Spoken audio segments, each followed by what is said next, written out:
Hello everyone, welcome to Jainik myself Lokesh Meena, your electrical faculty. और जैसा कि आप लोगों को पता है कि मैं नेटो के सारे क्वेश्चन ले चुका हूं। अभी जो चल रहे हैं वो ट्रांजिएंट के क्वेश्चन चल रहे हैं। तो ट्रांजिएंट का एक तो पिछला क्वेश्चन था जिसमें क्वेश्चन नंबर 25 हमने एक्सप्लेन किया था। आज है क्वेश्चन नंबर 26 जो कि बहुत ज्यादा इंपॉर्टेंट है। अगर आपने इतने सारे वीडियो जो मैंने करवाए हैं, जितने क्वेश्चंस मैंने लिए हैं, अगर उनका एनालिसिस अगर आपने अच्छे से कर लिया है तो भी आप गेट के क्वेश्चन 2021 के अच्छे से अटेम्प्ट कर लोगे। ओके आपकी गलती होने के चांसेस बहुत ही कम होंगे। तो इसीलिए मैं आपसे बोलता हूं कि सबसे पहले आप खुद ट्राई किया करो। सबसे पहले आप सॉल्यूशन मत देखा करो कि मैं सॉल्यूशन बता रहा हूं तो आप सॉल्यूशन देखने लग जाते हो। सबसे पहले आप ट्राई करो, क्योंकि ये जो कंसेप्ट है ना, सभी बच्चों के अलग अलग कंसेप्ट होते हैं। कोई जैसे कि मैं नॉर्मली बेसिक की बात करूं तो मैं मैक्सिमम 90% केसेस के अंदर नोडल लग जाता है। ओके तो मैं मैक्सिमम नोडल यूज करता हूं। कहीं बच्चे मेश एनालिसिस यूज करते हैं, कहीं बच्चे थ्योरम्स यूज कर लेते हैं। तो वो आप पे डिपेंड करता है कि आप कौन सा concept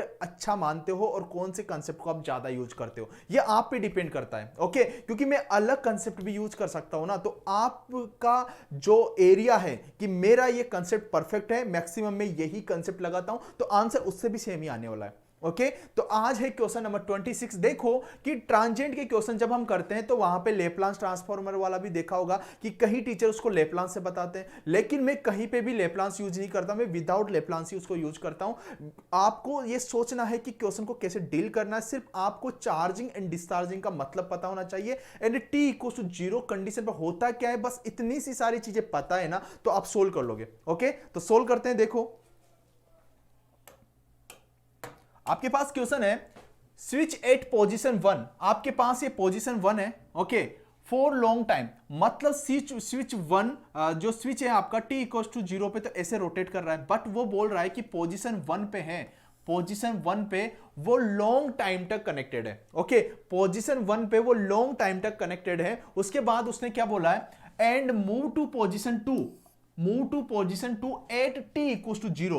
T equals to zero condition पे वो पोजीशन 2 पे आ रहा है। मतलब देखो आपको टी इक्वल्स टू जीरो वाला कंडीशन बहुत ज्यादा इंपॉर्टेंट है, क्योंकि टी इक्वल्स टू जीरो पे ही हम चेक करते हैं कि ये विद सोर्स है या सोर्स फ्री है। With source and source free का मतलब क्या होता है कि जो आपके पास सोर्स कौन से होते हैं, वोल्टेज सोर्स होता है, करंट सोर्स होता है। कि अगर आपके पास आरएल सर्किट है या आपके पास आरसी सर्किट है तो वहां पे क्या कैपेसिटर आपके सोर्स से कनेक्टेड है। अगर सोर्स से कनेक्टेड है तो वो विद सोर्स होगा, अगर सोर्स से कनेक्टेड नहीं है तो वो सोर्स फ्री होगा। अगर सोर्स फ्री होगा तो डिस्चार्जिंग नेचर का होगा, मतलब डिस्चार्ज कर रहा होगा ना। ओके और अगर विद सोर्स होगा तो वो चार्ज हो रहा होगा। ओके तो चार्जिंग और डिस्चार्जिंग का फॉर्मूला आपको पता होगा, अभी मैं बता दूंगा अगर नहीं पता तो आपको T equal to zero condition पे देखना है कि आपके पास आरएल सर्किट है या आरसी सर्किट है, वो कनेक्टेड है सोर्स से या नहीं है। तो देखो कि t equal to zero condition पे हम देखते हैं कि आपके पास ये RL सर्किट है। ओके रेजिस्टेंस है एंड इंडक्टर है, तो आपके पास ये L है जो t equal to zero condition में ये मूवमेंट होके यहां पे आ रहा है, यहां पे आ रहा है। इस कंडीशन पे t इक्वल टू जीरो पे आ रहा है, तो आप देखो आपके पास सोर्स कौन सा है, ये करंट सोर्स।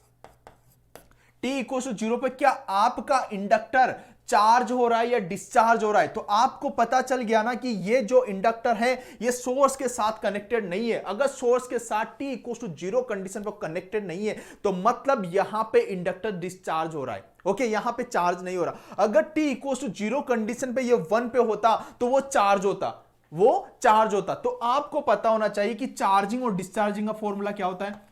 चार्जिंग, अगर चार्जिंग की बात करूं कि इंडक्टर आपका चार्ज होता है, तो आपको भी पता है कि सडनली तो आपका इंडक्टर चार्ज होता नहीं है। ओके वो एक्सपोनेंशियली आपका चार्ज होता है। तो आपको पता है कि I L of T equals to I naught 1 minus E की power minus T by tau. Okay ये तो हो गया चार्जिंग के लिए। ओके और डिस्चार्जिंग के लिए क्या हो गया,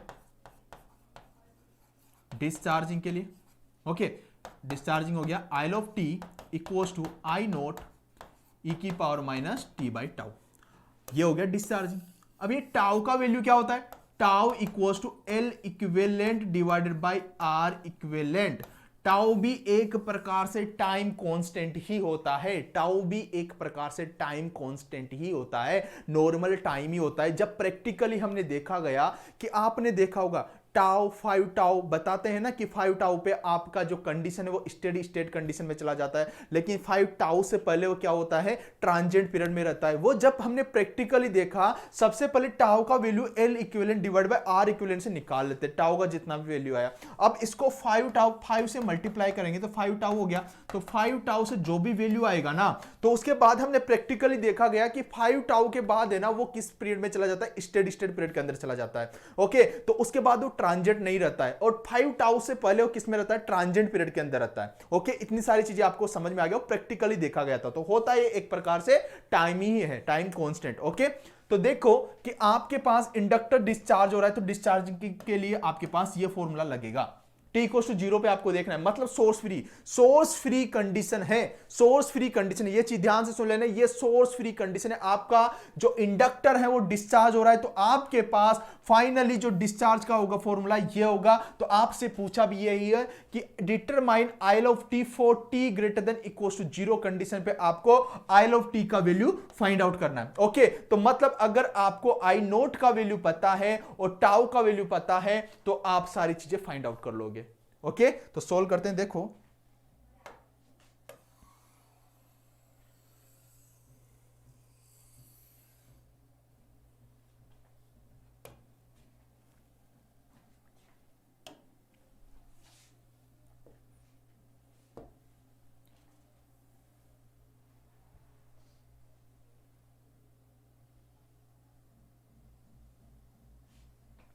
अब देखो,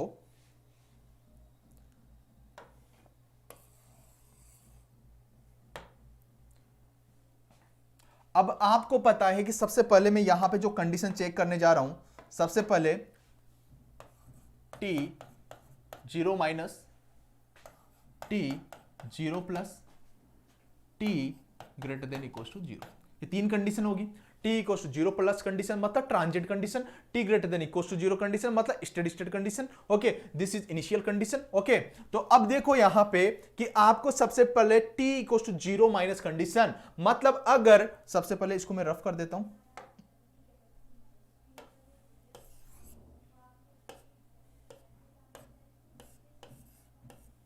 ओके देखो, अब आपको पता है कि t इक्वल्स टू 0 कंडीशन पे आपका स्विच का मोमेंट कैसे था, ऐसे था ना। t इक्वल्स टू 0 कंडीशन पे आपका स्विच का मोमेंट ऐसे था, तो आपको पता चल गया कि t equals to 0 minus condition में स्विच कैसे मूवमेंट करेगा, ऐसे। t equals to 0 minus condition पे कैसे मूवमेंट करेगा, ऐसे, इसके अपोजिट साइड में तो मूवमेंट करेगा ना। तो देखो यहां पे, अब ये देखो कि यहां पे ये t इक्वल्स टू 0 कंडीशन पे इससे कनेक्ट हो जाएगा। तो मतलब इसको मैं यहां से रफ कर देता हूं।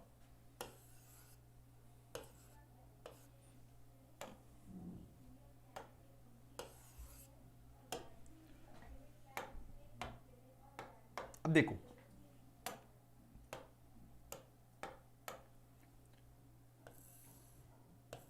ये 0 minus condition, t equal to 0 minus condition पे आपका स्विच इससे कनेक्टेड हो गया। अब ये कनेक्टेड हो गया, तो आपको पता है कि t equal to 0 minus condition पे इंडक्टर क्या हो जाता है, शॉर्ट सर्किट हो जाता है, एंड जो आपका कैपेसिटर होता है वो किस में हो जाता है, ओपन सर्किट हो जाता है। तो यहां पे आपके पास इंडक्टर क्या हो जाता है, शॉर्ट सर्किट हो जाता है, एंड जो कैपेसिटर होता है वो ओपन सर्किट हो जाता है। लेकिन यहां पे आपके पास ओनली आपके पास इंडक्टर है, तो ये क्या हो जाएगा, आपके पास शॉर्ट सर्किट हो जाएगा। तो यहां पे ये हो जाएगा आपके पास शॉर्ट सर्किट, इसको शॉर्ट सर्किट कर दो,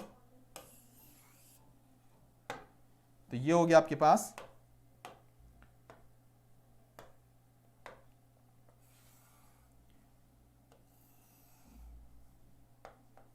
शॉर्ट सर्किट। इसके अंदर जो करंट आएगा IL of 0 minus initial current. Okay, अब देखो आपके पास ये सर्किट बन चुका है, यहां से 5 एम्पीयर करंट आ रहा है, इसके बाद आइल ऑफ 0 माइनस कितना होगा, तो आप यहां से करंट डिवीजन रूल लगा सकते हो ना। अगर इसको I2 बोल देता हूं, इसको I1 बोल देता हूं, टोटल करंट आपके पास ये है, तो opposite resistance divide by total resistance into total current, तो आपके पास करंट डिवीजन रूल से आप यहां पे आइल ऑफ 0 माइनस का वैल्यू फाइंड आउट कर सकते हो। तो IL ऑफ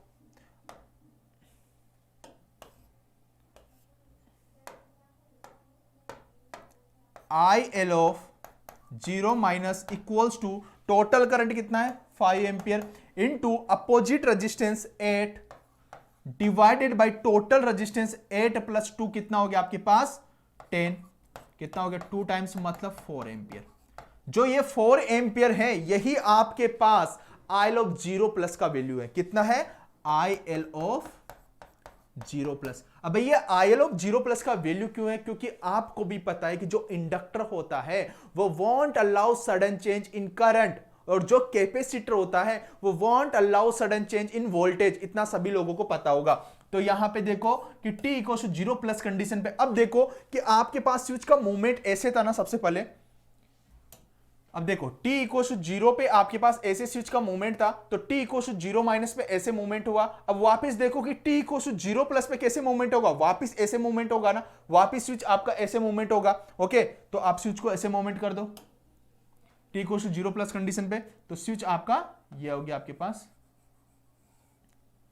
2 ओम का रेजिस्टेंस, एंड स्विच का मूवमेंट वापस यहां पे आ गया, और यहां पे आपके पास ये रेजिस्टेंस 2 ओम का रेजिस्टेंस। ओके, और यहां पे आपके पास t इक्वल टू 0 प्लस पे जो आईल ऑफ 0 माइनस का वैल्यू आया था वही आईल ऑफ 0 प्लस का वैल्यू है। But t equal to 0 plus condition पे जो आपका इंडक्टर होगा वो करंट सोर्स की तरह बिहेवियर करेगा, करंट सोर्स की तरह बिहेवियर करेगा। तो ये बना दिया हमने करंट सोर्स।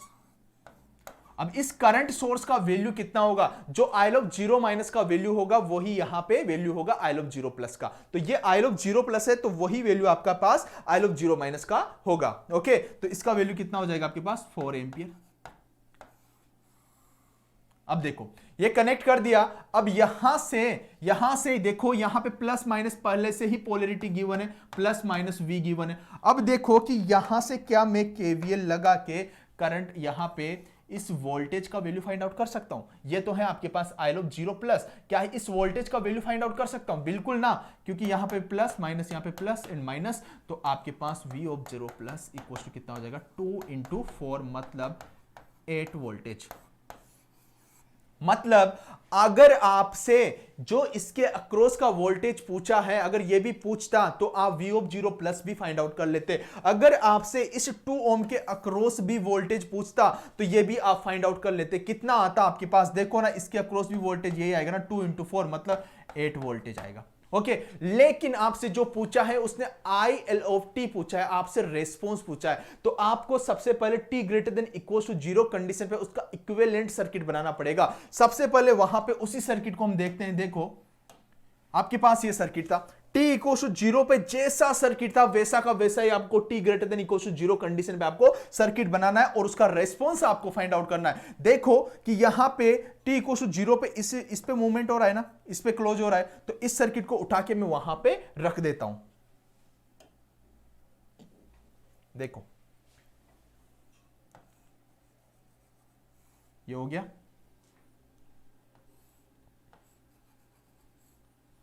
और यहां पे आपके पास इंडक्टर और ये इक्विवेलेंट सर्किट बना दिया। यहां पे ये करंट सोर्स, इसका वैल्यू कितना होगा? आई नोट इक्वल टू क्या होता है? IL of 0 minus equal to IL of 0 plus equal to I naught. यही वैल्यू होगा कितना? 4 एम्पियर। ओके, ये कनेक्ट कर दिया हमने। यहां पे ये 2 ओम, ये भी 2 ओम। ओके, इसका वैल्यू कितना था इंडक्टर का? देख लो, इंडक्टर का 3 हेनरी, तो इसका हो गया 3 हेनरी। अब देखो कि अब आपको यहां से सबसे पहले तो आपको पता चल गया कि जो इंडक्टर है वो डिस्चार्जिंग नेचर का है यहां पे, क्योंकि विद सोर्स फ्री है। अगर विद सोर्स फ्री है तो आप बोल सकते हो कि यहां पे आईल ऑफ टी का जो वैल्यू आएगा आई नॉट ई की power minus T by tau directly, वरना आप केवीएल लगा के लेप्लांस लगा के भी आप फाइंड आउट कर सकते हो। लेकिन मैंने आपसे बोला है ना, मैं लेप्लांस का कहीं पे भी यूज नहीं करूंगा। सिंपल सा कंसेप्ट है, अगर इसी कंसेप्ट से आप यूज करोगे तो ये सबसे इजी है, लेप्लांस से भी इजी है। ओके, तो आई नोट ई की power minus T by tau, तो टाउ का वैल्यू निकाल लो सबसे पहले। आई नोट का वैल्यू तो आपको पता है 4 एम्पियर, तो tau equals to L equivalent divided by R equivalent. अब देखो कि जब भी टाउ निकालते हैं तो सबसे पहले आप इंडक्टर कहां पे? यहां पे, तो यहां पे हमने कर दिया। ओके, और टाउ निकालने के लिए ये चीज याद रखना, आपको जब भी वहां पे वोल्टेज सोर्स, अगर आपके पास इंडिपेंडेंट वोल्टेज सोर्स होता है तो उसको शॉर्ट सर्किट करते हो, अगर इंडिपेंडेंट करंट सोर्स होता है तो उसको ओपन सर्किट करते हो, जैसा कि आपने सुपरपोजिशन में देखा होगा। ओके, तो याद रखना वोल्टेज सोर्स को क्या करते हो, वोल्टेज सोर्स को क्या करते हो, शॉर्ट सर्किट, एंड जो करंट सोर्स होता है उसको क्या करते हो, open circuit. Independent voltage source, independent current source. Okay, तो यहां पे देखो कि यहां से जब आप देखने जाओगे तो आपको 2 ओम एंड 2 ओम किसमें दिखेगा, आपको सीरीज के अंदर दिखेगा। तो आप बोल सकते हो कि आपके पास R इक्विवेलेंट का वैल्यू कितना है 4 और L इक्विवेलेंट कितना है आपके पास 3। ओके, देखो सॉरी, यहां पे जो आपके पास था 12, यहां पे 12 ओम है। ओके, ये ध्यान से देखो, ये 12 ओम है तो मतलब यहां पे 12 ओम है, ये आपके पास 12 ओम है। ओके, ये 12 ओम है तो यहां पे देखो कि आपके पास R इक्विवेलेंट कितना हो गया, 12 + 2 मतलब 14, मतलब 3 डिवाइड बाय 14 हो गया ना आपके पास, 3 डिवाइड बाय 14, 3 डिवाइड बाय 14, मतलब ये आपके पास टाउ का वैल्यू आ गया। लेकिन आपको यहां पे भी मैंने 2 ही देखा था तो यहां पे भी 12 कर दो एक बार। ओके, यहां पे 12 हो गया तो इसके अक्रॉस का वोल्टेज चेंज हो गया ना, 12 × 4 मतलब कितना हो गया 48 वोल्टेज, ध्यान रखना। ओके, अब देखो आपके पास टाउ का वैल्यू आ गया, पुट कर दो ना डायरेक्टली, डिस्चार्ज हो रहा है ना, आई log t, आई नोट का वैल्यू कितना आपके पास 4 e की पावर माइनस 14 डिवाइड बाय 3, ये आ गया आपके पास फाइनल रिस्पॉन्स। यही आपका आंसर है। अब ये आपको डिस्चार्जिंग कैसे पता चलेगा कि ये डिस्चार्जिंग हो रहा है, आप यहां पे VL का वैल्यू निकाल सकते हो ना। अगर आप यहां पे VL का वैल्यू निकालने जाओगे तो आप क्या लिखते हो, L di/dt। ओके, तो आपके पास VL इक्वल्स टू कितना, L का वैल्यू कितना है 3 और d/dt, I का वैल्यू कितना है यहाँ पे 4 e की पावर माइनस t/टाउ, जो भी आया आपके पास टाउ का वैल्यू कितना है 3/14 आया, तो 3/14 लिख सकते हो, यहाँ पे कोई इश्यू नहीं हो रहा। ओके, तो यहां पे देखो कि आपके पास VL इक्वल्स टू कितना गया 3 × 4 × आपके पास -1/टाउ। ओके, -1/टाउ और e की पावर माइनस t/टाउ, ये आ जाएगा। अब ये जो माइनस सिंबल आया है ना, ये जो माइनस सिंबल आया यही तो डिस्चार्ज को रिप्रेजेंट करेगा, डिस्चार्ज को, कि आपका इंडक्टर डिस्चार्ज हो रहा है। तो ये चीजें ध्यान रखना है आपको कि सोर्स फ्री है या विद सोर्स है। अगर ये सारी चीजें आपको पता है तो आप इजीली फाइंड आउट कर सकते हो। ओके, और अगर मैं आपसे इसी क्वेश्चन में आपसे पूछता हूं कि यहां पे t = 0 कंडीशन पे एनर्जी कितना होगा, तो आपको एनर्जी जरूर फाइंड आउट करना है और उसका कमेंट में आंसर देना है, फिर उसके बाद में आपको उसका रिप्लाई जरूर करूंगा। Okay, thank you, take care.